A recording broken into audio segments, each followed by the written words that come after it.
안녕하십니까. 3월 하 16장 5절부터 읽도록 하겠습니다. 다윗 왕이 바울임의 이름에 거기서 사울의 집 족속 하나가 나오니 게라의 아들이요 이름은 시므이라. 저가 나오면서 연하여 저주하고 또 다윗 왕의 모든 신복을 향하여 돌을 던지니 그때의 모든 백성과 용사들은 다 왕의 좌우에 있었더라. 시므이가 저주하는 가운데 이와 같이 말하니라. 피를 흘린 자여 비루한 자여 가거라 가거라. 사울의 족속의 모든 피를 여호와께서 내게로 돌리셨구나. 그 대신에 네가 왕이 되었으나 여호와께서 나라를 네 아들 압살롬의 손에 붙이셨도다. 보라, 너는 피를 흘린 자인고로 화를 자초하였느니라. 수리아의 아들 아비새가 왕께 여짜오되 이 죽은 개가 어찌 내 주 왕을 저주하리이까. 청컨대 나로 건너가서 저의 머리를 베게 하소서. 왕이 가로되 수리아의 아들들아, 내가 너희와 무슨 상관이 있느냐. 저가 저주하는 것은 여호와께서 저에게 다윗을 저주하라 하시니 네가 어찌 그리하였느냐 할 자가 누구겠느냐 하고, 또 아비새와 모든 신복에게 이르되 내 몸에서 난 아들도 내 생명을 해하려 하거든. 하물며 이 베냐민 사람이랴. 여호와께서 저에게 명하신 것이니 저로 저주하게 버려두라. 혹시 여호와께서 나의 원통함을 감찰하시리니 오늘날 그 저주 까닭에 손으로 내게 갚아주시리라 하고, 다윗과 그 종자들이 길을 갈 때에 시므이는 산비탈로 따라가면서 저주하고 저를 향하여 돌을 던지며 티끌을 날리더라. 왕과 그 함께 있는 백성들이 다 곤비하여 한 곳에 이르러 거기서 쉬니라. 14절까지 읽었습니다.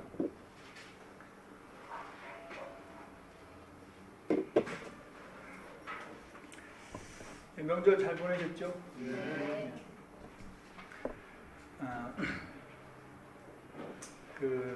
무슨 생각을 하면서 이 말씀을 준비를 했느냐면, 우리가 참 회개할 것이 참 많은 사람이로구나, 이런 마음이 많이 들어졌어요. 성경을 읽다 보면은 이렇게 감동되지는 부분이 있잖아요. 진짜 내가 이런 그 마음을 가질 수 있을까, 내가 이런 삶을 살 수 있을까, 이런 마음이 들 때가 참 있는데, 제가 지금까지 구원받고 신앙생활을 하면서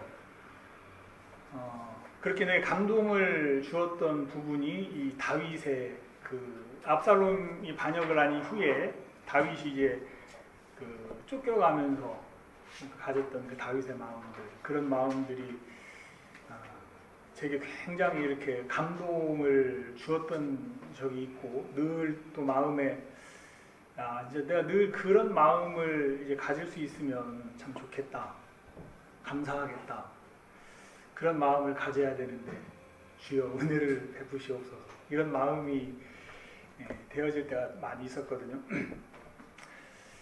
그래서 이제 오늘 이렇게 또 막상 또 말씀을 전하려니까 이게 지금 우리 교회 흐름하고 무슨 연결이 돼서 이제 형제 자매님들이 같이 이렇게 공감할 수 있는, 생각해 볼 수 있는 그런 게 될까, 오늘 주제를 잘못 선택한 게 아닌가 하는 생각이 드니까 막 마음이 막 무거워지는 거예요. 그래가지고 근데 또 오늘 간증을 들으니까 또 그래, 우리가 정말 회개할 것들이 참 많은 사람들이고 하나님 앞에 돌이켜야 될 부분들이 참 많은 사람들이로구나, 그런 마음들이 이렇게 들면서 또 하나님이 또 간증을 통해서 우리 교제를 또 이끄신다는 마음이 이렇게 들었었거든요. 그래서 우리가 서울교회에서 이렇게 모임을 갖기 시작하고 하면서 어떤 주된 교제의 방향들이 가만히 생각을 해보면 어떤 교회의 진리나 어떤 그런 부분에 대해서는 많은 교제를 우리가 이렇게 가졌던 것 같아요. 그리고 우리 마음에 그런 부분에 많은 분명한 선도 이렇게 주신 바가 있고, 또 말씀이 우리를 어떤 하나님 앞에 합당한 그런 교제의 방향으로 이끌어 가고 계셔서 감사하다는 마음도 이렇게 들어집니다만, 또 한편으로는 그런 마음 들었거든요. 그러다 보니까 우리가 정작 이렇게 복음 그 자체를 전하고 복음 그 자체를 교제하고 이런 부분들이 조금 이렇게 약해지는 것 아닌가. 또 이제 그 많은 복음을 가졌던 그런 교회들이 방향이 이렇게 복음에서 교제의 방향이 이렇게 복음에서 점점점 멀어지면서 복음이 희미해지는 그런 교회들도 있었거든요. 역사적으로 보면 그런 부분도 우리가 조금 이렇게 정정을 해야 된다는 생각도 이제 조금씩 들었었는데, 그래서 이제 복음적인 이야기를 그런 이제 교제를 많이 이렇게 하려고 저는 이렇게 생각을 하고 있었는데, 오늘 또 성경을 읽다 보니까 자꾸 이 말씀이 이렇게 생각이 되지고 이 말씀으로 자꾸 찾아지고 그러는 거예요. 그래서 그러다 보니까 결국 이쪽으로 이제 정하고 오늘 이 말씀을 읽었습니다.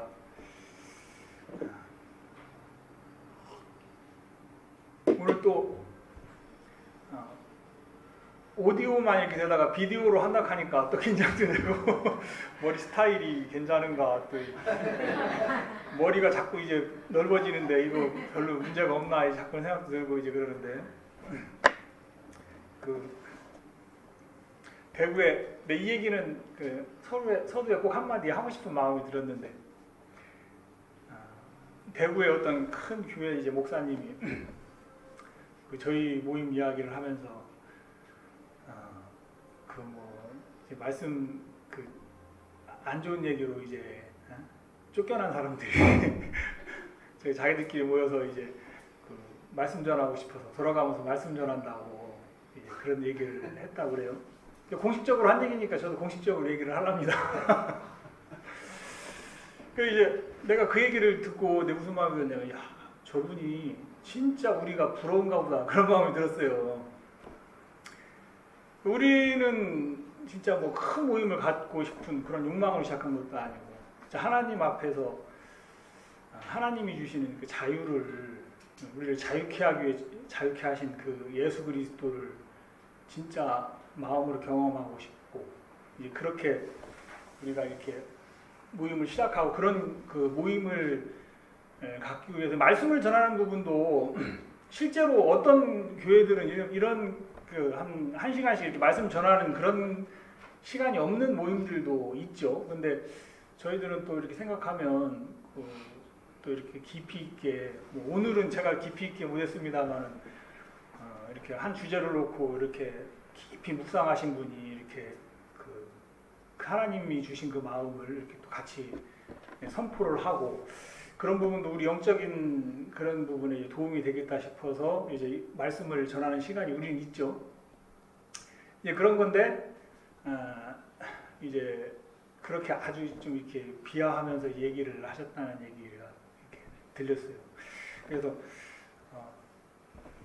그분이 우리 모임이 이렇게 참 진짜 부러운가 보다 하는 생각이 들더라고요, 저는. 네. 다른 뭐가 아니고.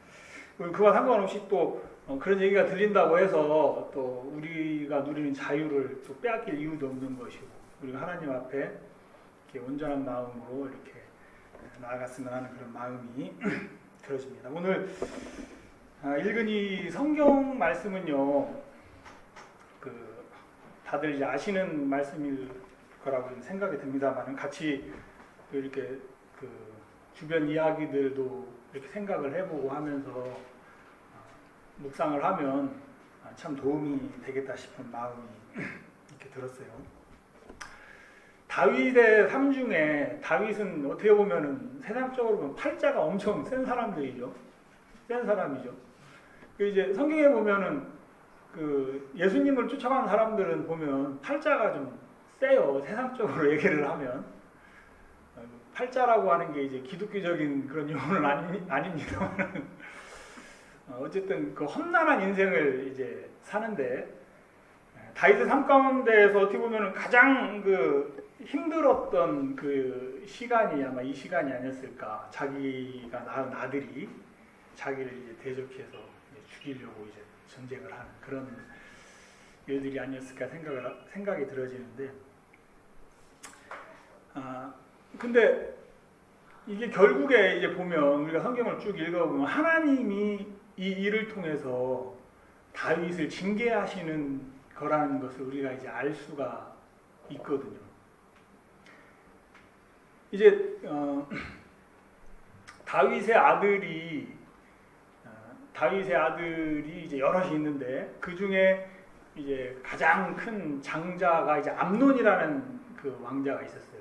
암논이라는 왕자가 있었는데 그 왕자가 어떤 주위의 나쁜 친구의 그 꾀임에 넘어가서 자기 마음에 들어온 그 이복 여동생 다말을 취하고 싶은 그 유혹을 참지를 못하고 그 다말을 이제 약간의 속임수를 써서 이렇게 취하죠. 근데 이 암논이 다말을 사랑했던 이 사랑이 하나님으로부터 하나님이 주시는 사랑이었다면 참 아름답게 이제 그 맺어졌을 텐데 그게 아니었고 사단이 준 그 육신의 그 욕망이었기 때문에 암논이 다말을 취하고 나니까 이제 막 미워하는 마음이 막 생겨가지고 그 다말을 사랑했던 때보다 이제 더 미워하는 마음이 더 커버린 거예요. 그래서 그 다말을 쫓아내버리죠. 그래서 그 다말이 그 억울한 마음을 품고 이제 오빠인 그 동복 오빠죠. 그러니까 같은 어머니를 가지고 오빠인 압살롬에게 이제 가서 거하게 됩니다. 근데 압살롬이 이 일을 계기로 성경에서는 그 더 이상 그 시비를 이야기하지 않았다고 이제 그렇게 돼 있어요. 그러니까 마음을 이제 딱 이 일을 계기로 마음을 이제 딱 닫아버리고 마음을 끊어버린 거죠. 이제 마음을 딱 이제 끊어버린. 근데 이제 그게 암논 형에 대한 그런 마음만 그렇게 된 것이 아니고 그렇게 되어진 그 일의 과정을 보면 그 다윗이 있거든요. 그러니까 그 암논이 다윗에게 이야기를 하기를 내가 지금 그 몸이 아픈데 그 다말이 내게 와서 과자를 만들어주면 그거를 내 먹고 이 병이 나을 것 같습니다. 그러면은 이 다윗이 영적으로 이렇게 되게 민감한 사람이라면은 도대체 아픈 거하고 과자하고 무슨 상관이 있어서 얘가 그 과자를 먹으면 낫겠다는 그런 이야기를 하는가? 그게 딱 이제 그 뭔가 캐치를 해야 되는 거죠. 이 마음에 지금 내 아들 마음에 지금 사단이 일을 해서 지금 나쁜 마음을 가지고 있구나. 이것을 다윗이 딱 캐치를 해서 그 마음을 끊어줄 수가 있었어야 되는데 다윗이 이제 그 말에 동조를 해서 그 다말을 이제 보내요. 그래서 이제 그런 불행한 일들이 생겼거든요. 그러니까 이 압살롬 마음에는 분명히 성경에 이제 뭐 남아 있는 얘기는 아니지만 분명히 그 암논을 향해서만 그런 마음이 닫힌 것이 아니고 그 아버지에 대해서도 이제 그렇게 닫혀진 마음이 있었을 거라는 거죠. 근데 다윗의 그 이전의 삶을 보면 승승장구했잖아요. 승승장구했어요. 물론 그 우리아의 아내 밧세바를 취하는 그런 허물이 다윗에게 있었지만은 다윗이 그 죄를 회개하고 하나님 앞에 사함을 받은 이후에 그 삶은 또 승승장구를 하는 거예요. 그러니까 이런 것을 보면서 그 승승장구하는 그 다윗의 삶에 한편으로는 이제 하나님이 그를 도와서 막 이 승승장구를 해 나가지만 한편으로는 그것으로 인해서 다윗의 어떤 영적인 감각이 모든 일이 이제 잘만 되어지니까 영적인 감각이 무뎌지기 시작하는구나. 그러니까 영적인 감각이 무뎌지니까 결국에 그 우리아의 아내 밧세바를 취하는 그런 죄도 범할 수 있는 것이고 그 이후에도 회개를 했다고는 하지만 또 이제 잘 되지니까 계속 어떤 하나님에 대해서 이제 민감하게 찾아가는 그런 마음이기보다는 그냥 이제 형편 앞에서 안주하고 그냥 이렇게 그 감각 없이 살아가는 사람이 이제 되어버린 거죠. 그래서 이 압살롬이 이 일을 계기로 그 다윗과 그 형 암논에게 이제 마음을 닫고 이제 2년 후에 그 압살롬이 그 암논 형을 죽이는 그런 그 계획을 실행을 하죠. 그래서 암논을 이제 제거를 하죠. 그러면서 압살롬은 이제 그 외할아버지의 집으로 이제 도망을 갑니다. 근데 외할아버지도 이웃 나라의 왕이죠. 그러니까 그 압살롬도 이제 그 집안이 굉장히 이제 쟁쟁한 그런 그 사람인 거예요. 아버지만 왕인 게 아니고 그 외할아버지도 그 이웃 나라의 그 왕이었으니까. 그러니까 인간적으로 생각을 해보세요. 그런 일을 이제 당하고 그 외손주가 할아버지한테 이제 목숨을 이제 피하러 왔으면 그 외할아버지가 뭐 얼마나 그 손주가 외할아버지 계시네요. 손주가 얼마나 그 안쓰럽고 이제 그렇겠어요. 그러니까 그 압살롬 마음에 세워진 그 어떤 오름이라고 할까요? 어떤 오름은 왜 세워지느냐면 다른 사람의 어떤 그 허물을 주장하고 싶을 때, 다른 사람의 허물을 막 주장하고 싶을 때 반사적으로 내 오름이 이제 생겨지는 거더라고요. 그 압살롬 마음에 있는 형과 아버지에 대한 그런 불신들, 그런 불만들, 그런 게 이제 강하게 있는데 그 할아버지 능력도 있고 돈도 많고 또 권세도 있는 그 할아버지 밑에서 그게 이제 조절이 안 됐겠죠. 어쨌든 그렇게 또 오랜 시간이 이제 지났는데 다윗은 이제 압살롬을 사랑을 하는 거예요. 압살롬을 이제 기다리는 거예요. 근데 그 마음을 옆에서 딱 캐치한 사람이 누구냐면 요압이죠. 요압이 다윗의 그 마음을 딱 캐치를 해서 연극을 하나 꾸미죠. 연극을 꾸미는 거예요. 그 어떤 여자에게 내 아들 다윗에게 가서 이제 송사를 하라고 하지, 심판을 청해라, 송사를 해라. 그래서 내 아들이 둘이 있는데 이 아들이 두 형제가 이제 들에 나가 싸우다가 하나가 부대 못 이겨서 그 형을 죽였는데 이제 사람들이 이제 그 작은 아들마저 그 내놓으라고 죽이겠다고 이제 그렇게 하고 있는데 어떻게 해야 되냐. 이거 이제 들으면은 다윗은 지금 압살롬으로 인해서 굉장히 그 심려가 깊은 그런 사람인데 그 얘기를 탁 들으면은 이제 이신전심이잖아요. 그 컴패션이라고 하죠, 영어로는. 같은 마음을 이제 느낄 수가 있단 말이에요. 그러니까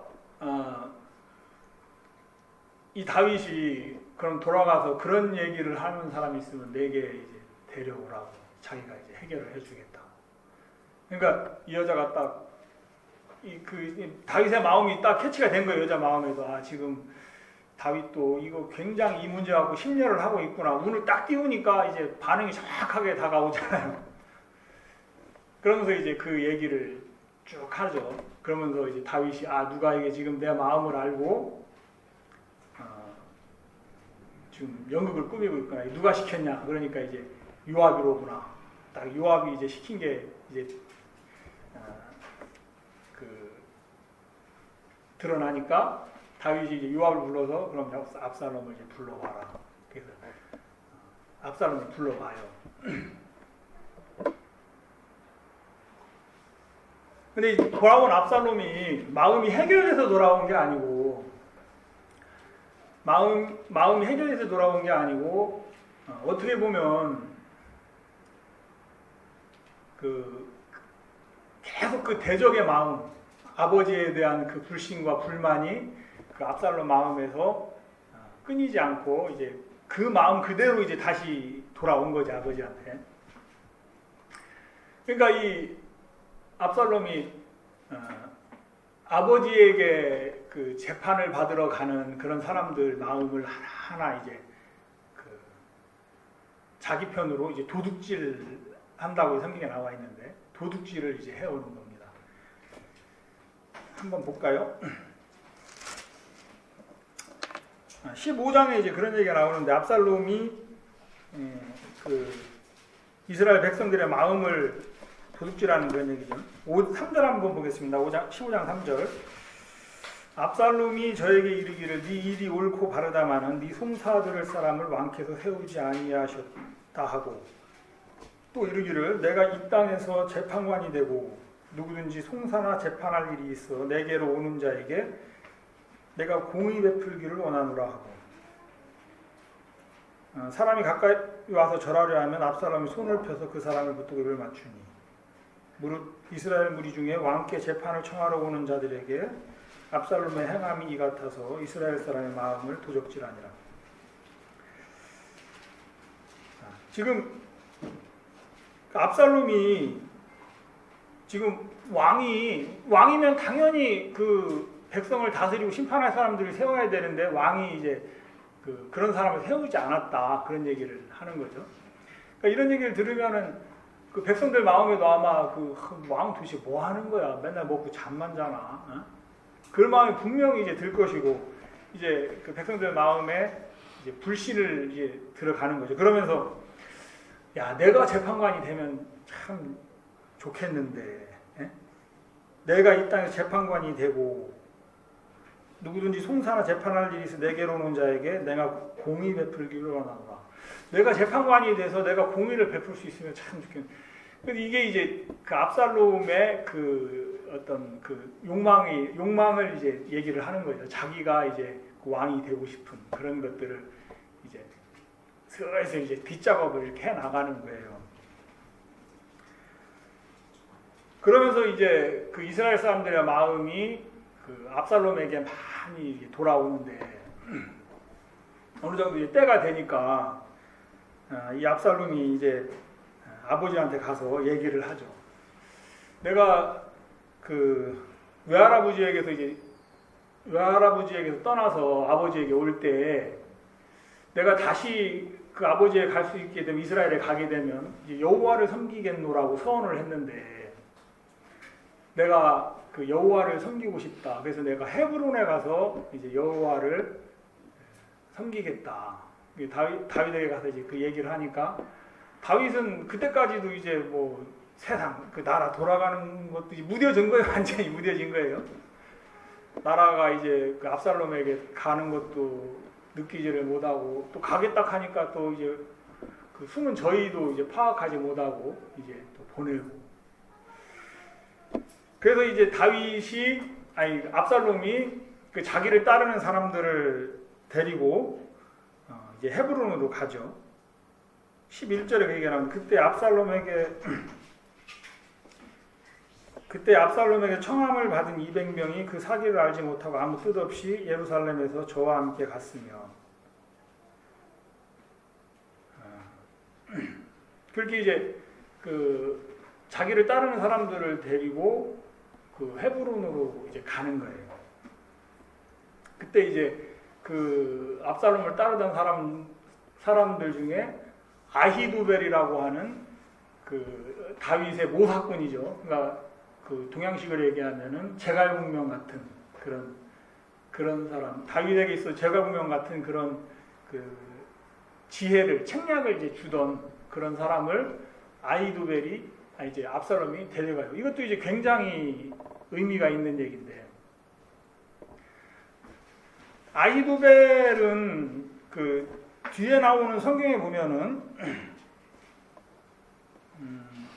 역대상 27장 한번 보겠습니다.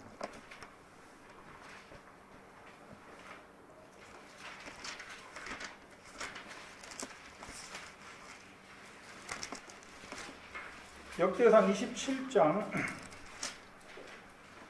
33절. 아이두벨은 왕의 이게 아니네. 16장이네요. 16장 23절. 저 사무엘하 16장 23절은 죄송합니다.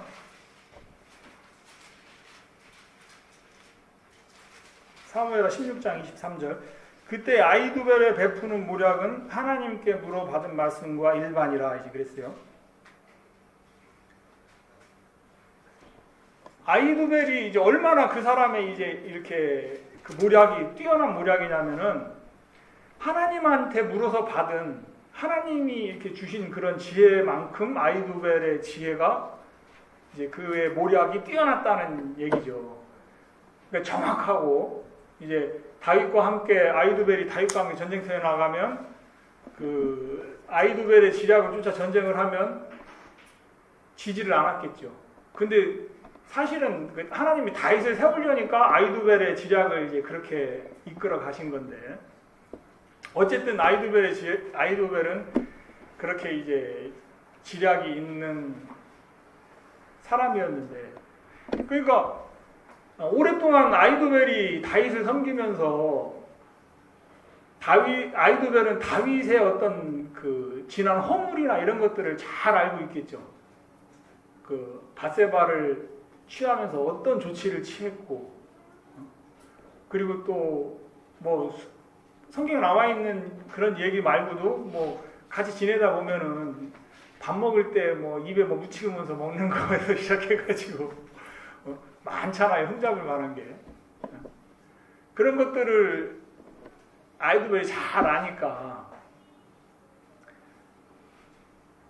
이제 아이두벨 마음에는 그런 다윗을 대적하는 그런 압살롬의 행보를 보면서 이제 하나님의 그 기운이 하나님의 뜻이 다윗을 떠나서 압살롬에게로 향하고 있지 않느냐 이런 판단을 했던 것 같아요.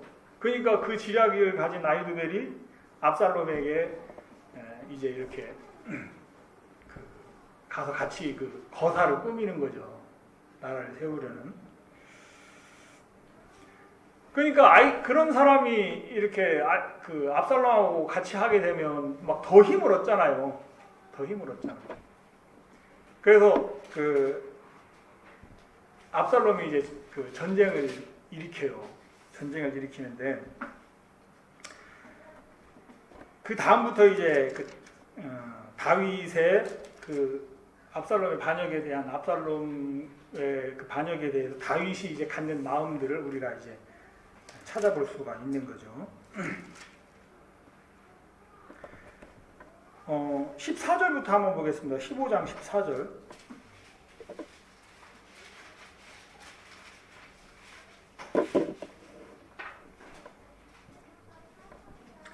다윗이 예루살렘에 함께 있는 모든 신복에게 이르되 일어나 도망하자. 그렇지 아니하면 우리 한 사람도 압살롬에게서 피하지 못하리라. 빨리 가자. 두렵건대 저가 우리를 급히 따라와서 해하고 칼로 섬을 칠까 하노라. 다윗이 압살롬이 반역했다는 얘기를 딱 듣고 그러면 기본적으로 어떻게 해야 됩니까? 왕이 반역했다는 이야기가 딱 들리면 어떻게 해야 돼요? 전쟁을 준비를 해야 될 거 아니에요. 성문을 지켜라. 군사를 모집해라. 장군들을 빨리 모이게 해라. 해야 되는데 일절 안 하고 다윗은 도망을 가자. 이제 그러는 거예요. 이게 뭐 보는 사람에 따라서는 다윗이 이제 전쟁도 안 하고 이제 그렇게 오래 지내니까 이제 겁쟁이가 됐구나. 이제 그렇게 생각을 할 수도 있겠습니다만은 그런 거보다도 이게 쭉 그 뒤에 이제 되어지는 그런 다윗의 어떤 조치를 보면 다윗이 이제 이것이 하나님이 내게 징계를 하시는구나. 이게 사람으로 말미암은 게 아니고 하나님으로부터 지금 내게 징계가 오는구나. 이것을 이제 깨닫기 시작을 하는 거죠. 그러니까 사람으로 말미암았으면 다윗이 한번 싸워볼 텐데 하나님으로 말미암은 거기 때문에 싸우는 게 아무 의미가 없는 거예요. 하나님이 지금 나를 이렇게 하시는구나. 그러면 이제 도망을 이제 가는 거죠. 그때 이제 그 왕궁에 그 후궁 10명을 남겨두고 후금 10명만 이제 남겨두고 나머지 그 백성이나 그 신복들이나 이제 장군들이나 이제 모든 사람들이 이제 다 다윗을 쫓아가는 거예요. 이제 그런 것도 좀 신기하죠.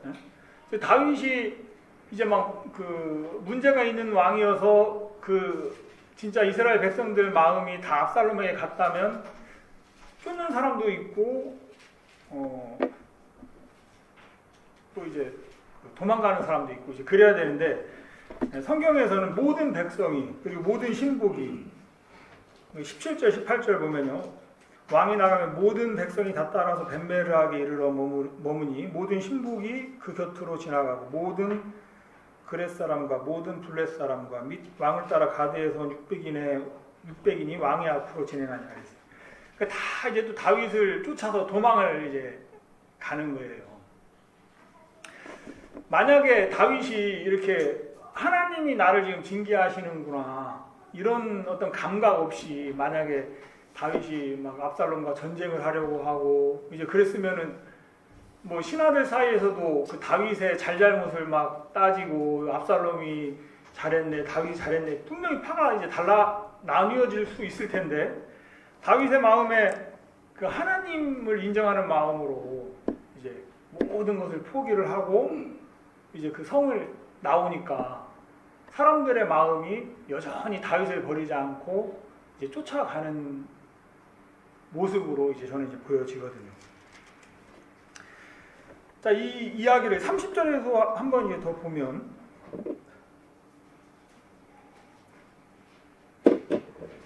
같은 15장 30절입니다. 다윗이 감람산 길로 올라갈 때에 머리를 가리우고 맨발로 울며 행하고 저와 함께 가는 백성들도 각각 그 머리를 가리우고 울며 올라가니라.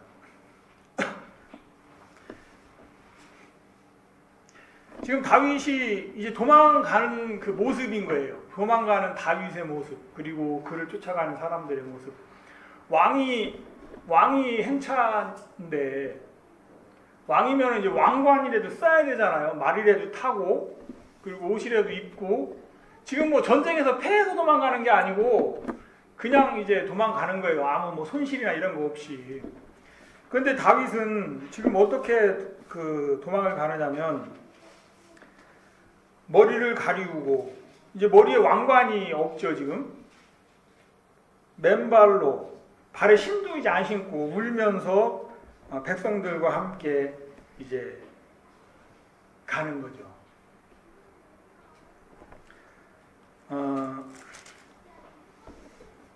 하나님이 이제 우리를 낮추실 때 우리가 오늘 간증 시간에 어떤 그 회개하는 그런 간증들 하나님 앞에 이제 돌이키는 간증들을 이게 하셨는데 정말 우리가 하나님이 우리를 이렇게 낮추실 때 우리가 우리를 지키려고 하고 우리가 우리를 정말 이렇게 끝까지 옳게 보이려고 하고 그러는 것이 아니고 정말 다윗이 가장 낮은 그런 모습을 가진 거라고 마음이 들어지는데 가장 아무 쓸데없는 자신의 그런 모습들, 하나님 앞에 정말 무익한 자신의 모습들, 하나님이 세우지 않으면 정말 이런 모습으로 일찍부터 살아갈 수밖에 없는 그런 자신의 모습을 다윗이 이렇게 마음이 새기면서 그런 마음으로 이렇게 피난길을 가지 않았는가.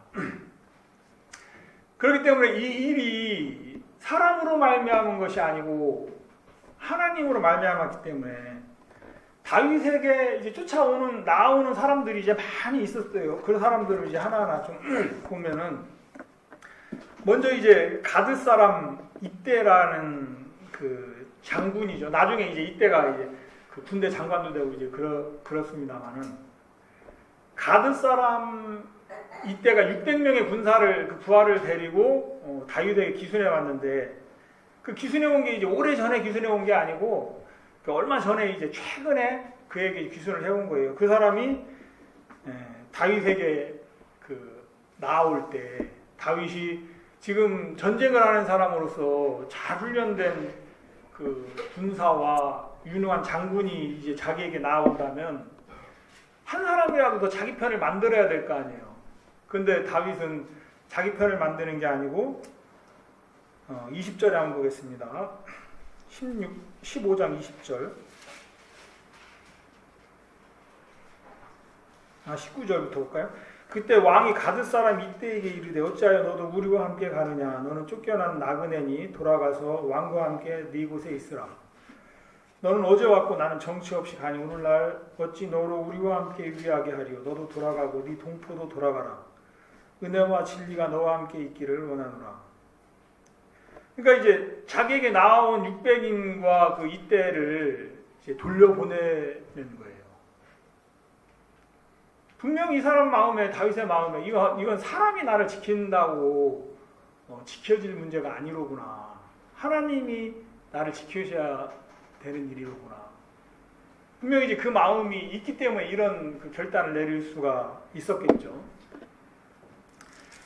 자, 그 다음에 이제 다윗에게 나온 사람이 사독과 아비아달인데, 사독과 아비아달은 이제 제사장입니다. 제사장들은 뭐 정치하고는 관련이 없는 사람 같지만 종교적으로 상당한 종교적인 지도자이기 때문에 백성들의 민심을 꽉 잡고 있을 거 아니에요. 그렇죠?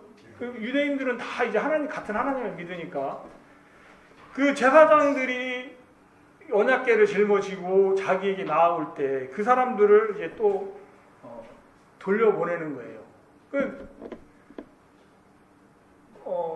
사람의 지혜로는 그런 사람을 제사장과 언약궤와 이건 굉장히 어떤 상징적인 의미를 가지고 있는데 제사장이 지금 다윗의 좌우편에 있고 언약궤가 지금 다윗과 함께한다. 이거는 그에게는 이스라엘 백성들의 마음을 돌이킬 만한 그 명분이 되는 얘기잖아요.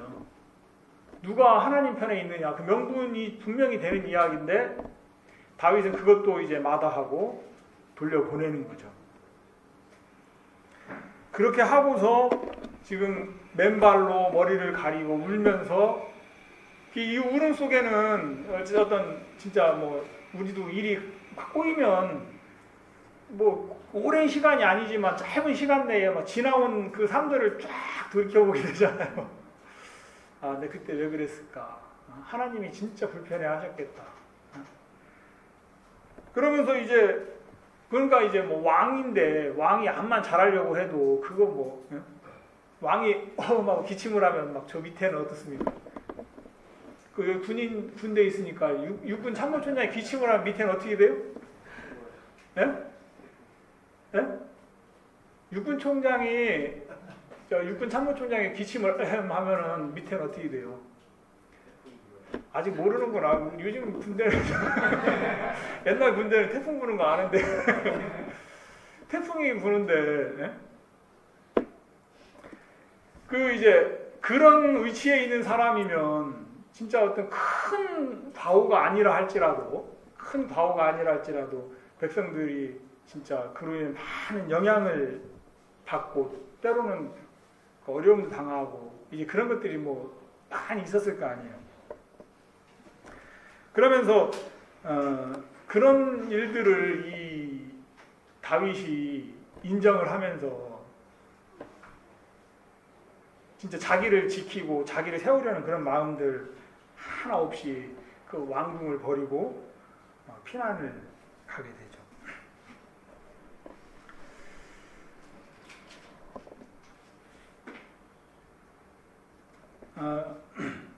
그 다음에 이제 나온 사람이 이제 그 시바죠. 16장에 이제 보면 시바는 그 사울의 집안의 사람이었는데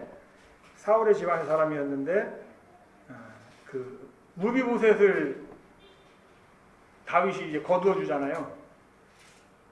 그러면서 무비보셋의 집안의 종이 되게 이제 했던 사람이죠. 근데 이 시바가 이제 다윗에게 나오고 그 다음에 이제 나온 사람이 이제 시므이예요. 시므이 역시 그 사울의 집안 사람인데, 그러니까 대세가 다윗에게 넘어가니까 시므이는 겉으로는 그 다윗에게 이제 복종을 하고, 다윗이 시므이에게 다른 성경에 보면 이제 포도원을 이렇게 주장하게 했다고 그래요. 그런 어떤 관직도 주고 이제 그렇게 하니까 그 다윗에 굴복을 하고 그러고 있다가 다윗이 그 반란으로 약한 그런 위치에 딱 들어가니까 다윗의 그 시므이의 마음에 감춰져 있던 그 사울 편에 있던 그 마음들이 다시 이제 드러나면서 그 다윗을 저주를 하는 거예요. 오늘 이제 읽은 그 이야기가 이제 그 이야기인데,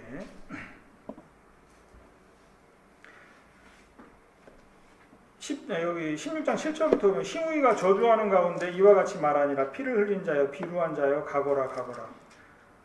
사울의 족속의 모든 피를 여호와께서 네게로 돌리셨도다. 그 대신 네가 왕이 되었으나 여호와께서 나라를 네 아들 압살롬의 손에 붙이셨도다. 보라, 너는 피를 흘린 자인 고로 화를 자취하였느니라. 이거 막 그 다윗에 대해서 그 저주를 이제 막 퍼부니까 그 옆에 있던 그 수리아의 아들 아비새가 쉽게 얘기하면 저 왕한테 가가지고 저 당장 가가지고 이제 쳐 죽이겠다는 거죠. 이제 어디 저런 개만도 못한 놈이 와서 왕을 이렇게 저주를 하고 모함을 하냐? 이 수르야의 아들은 이제 뭐 요압과 아비새와 아사엘이 삼형제가 있죠. 근데 이제 수르야의 아들들에게 다윗은 이게 보면은 성경에도 보면은요, 굉장히 늘 불편한 마음을 이제 많이 가지고 있어요. 여기서도 보면 10절에 보면 왕이 가로 수르야의 아들들아, 내가 너희와 무슨 상관이 있느냐? 이런 이야기들을 다윗이 이제 여러 번 해요. 그 요압의 삼형제들, 수르야의 아들들에게. 보면은 이 수레의 아들들이 굉장히 이제 그 뛰어난 사람들이었어요. 전쟁에서 그 공도 많고 이제 그랬는데 나중에 뭐 요압이나 이런 사람들을 보면 알지만 결국에는 이 사람들이 다윗을 이렇게 따르는다기보다도 자기를 믿는 마음들이 참 많은 그런 그 사람들이었기 때문에 다윗이 이제 늘 수레 아들들을 보고 이제 불편한 이야기를 많이 하는데, 어쨌든 여기서도 그 다윗이 그 아비새의 말을 듣고 너희가 나 무슨 상관이 있느냐 그러면서 저가 저주하는 것은 여호와께서 저에게 다윗을 저주하라 하시니 네가 어찌 그리하였느냐 할 자가 누구겠느냐 하고,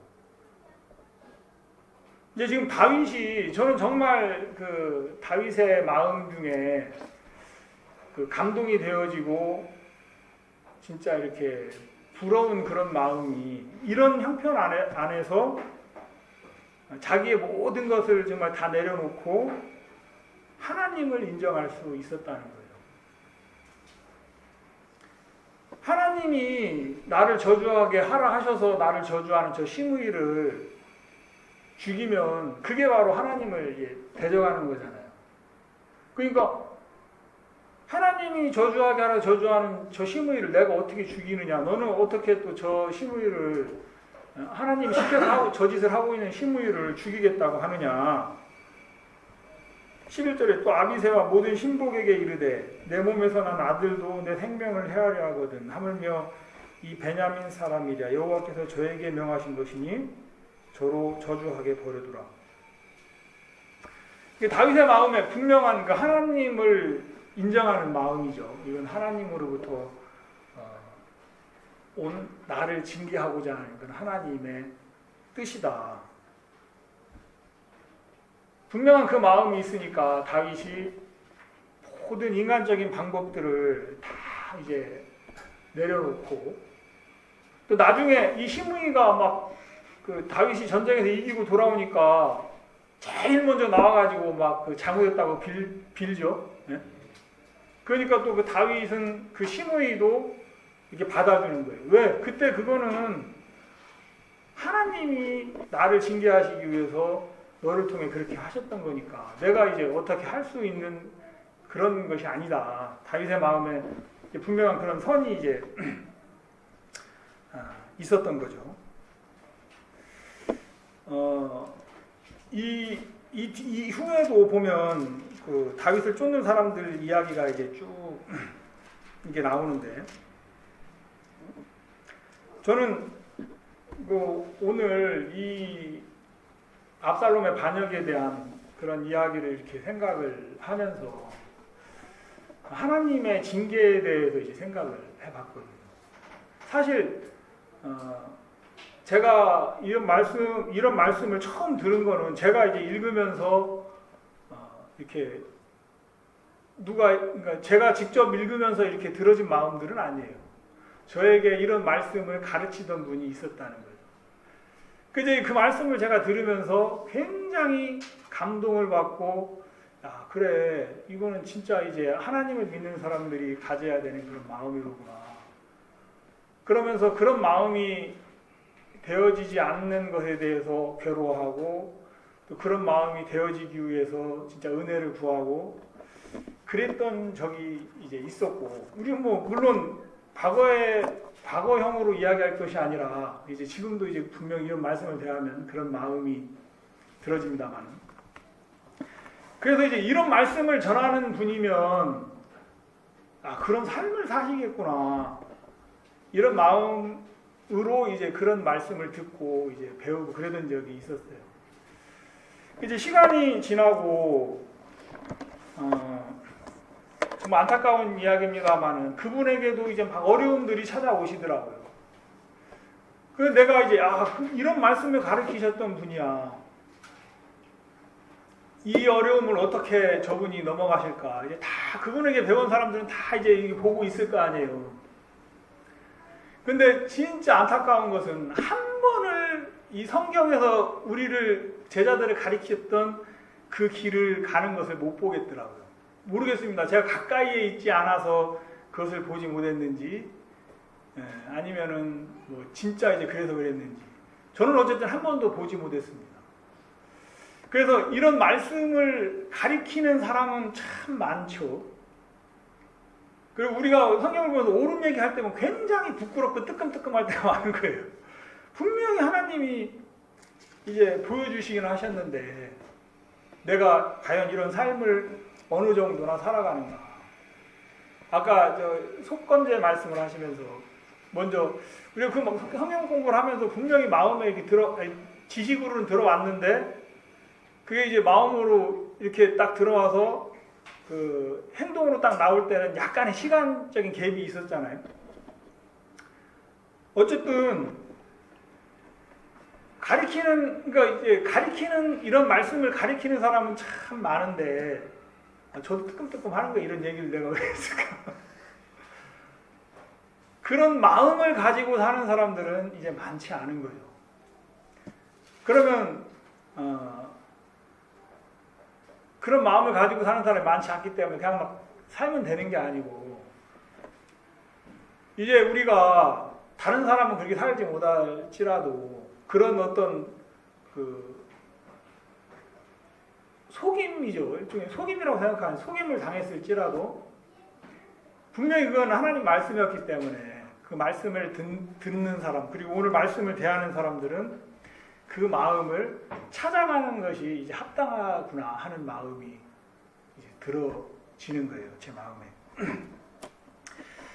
정말 하나님의 징계 앞에서 그 하나님을 인정하고, 이게 하나님으로 말미암은 것이라면 내가 나를 지키고 나를 세우려고 하는 그런 것들이 아무 의미가 없구나. 그렇다면 내가 모든 인간적인 방법들, 내 욕망들, 내 수단들 다 내려놓고 정말 나를 저주하는 저 소리마저도 내가 받아들일 수 있어야 하는구나. 다윗이 그 마음이 되어질 때 하나님께서 다윗을 버리지 않으시고 다윗을 다시 세우시고 다윗을 통해서 이스라엘의 그 왕자를 있게 하는, 그런 예수 그리스도의 계보까지 이어지게 하는 그런 언약을 지켜 가시더라는 거죠. 우리가 회개를 한다고 하지만 정말 이 다윗이 자기의 허물이 하나님 앞에 발견되어서 마음을 돌이킬 때 그 마음으로 회개를 하는가. 그런 생각을 해보면 참 부끄러운 마음들이 참 많이 드는 거죠. 우리 잠언 한번 말씀 보겠습니다. 징계에 대한 말씀인데,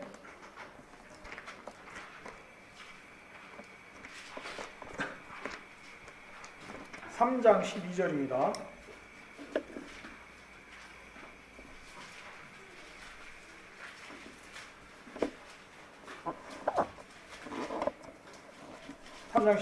대저 여호와께서 그 사랑하시는 자를 징계하시기를 마치 아비가 그 기뻐하는 아들을 징계함 같이 하시느니라. 사랑하지 않으면은 징계를 할 필요가 없다는 얘기죠.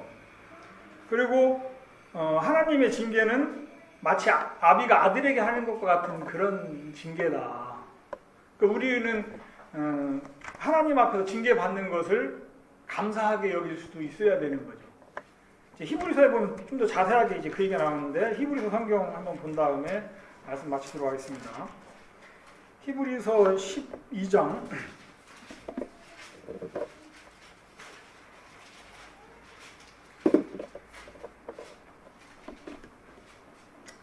5절부터 보겠습니다.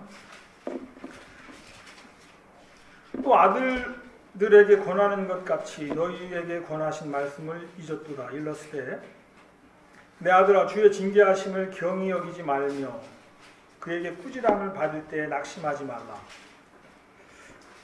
징계하심을 경히 여기지 말라는 거죠. 크게 여기라. 근데 또 반면에 뭐냐면 그 징계 때문에 낙심하는 것도 하나님의 뜻은 아니라는 거죠. 진짜 그 징계를 우리의 허물이 이렇게 마음에 발견이 되어지고 드러날 때, 그 허물이 드러나고 내게 어려움이 찾아오는 것 때문에 막, 물론 부끄러운 마음이 들지만, 어려운 마음이 들지만 그것이 전부가 아니고, 그 일을 통해서 우리를 바른 길로 인도하시고자 하신 하나님의 마음이 우리 마음에 발견이 되어질 때 우리는 낙심만 할 수 없는 거죠. 하나님이 이렇게 나를 바르게 인도하기를 원하시는구나. 주께서 그 사랑하시는 자를 징계하시고 그의 받으시는 아들마다 채찍질하심이니라 하였으니, 여기 7절에 보면은 이거 참 우리가 가기 어려운 그 마음의 경지라고 혼자 생각이 되셨습니다만, 너희가 참음은 징계를 받기 위함이라. 어떤 믿음의 사람들은 그 징계를 받기 위해서 오히려 견디고 참았다고 이제 나오잖아요. 하나님이 아들과 같이 너희를 대우하시나니 어찌 아비가 징계하지 않은 아들이 있으리요. 징계는 다 받는 것이거늘 너희에게 없으면 사생자여 참 아들이 아니니라. 또 우리 육체의 아버지가 우리를 징계하여도 공경하였거든 하물며 모든 영이 아버지께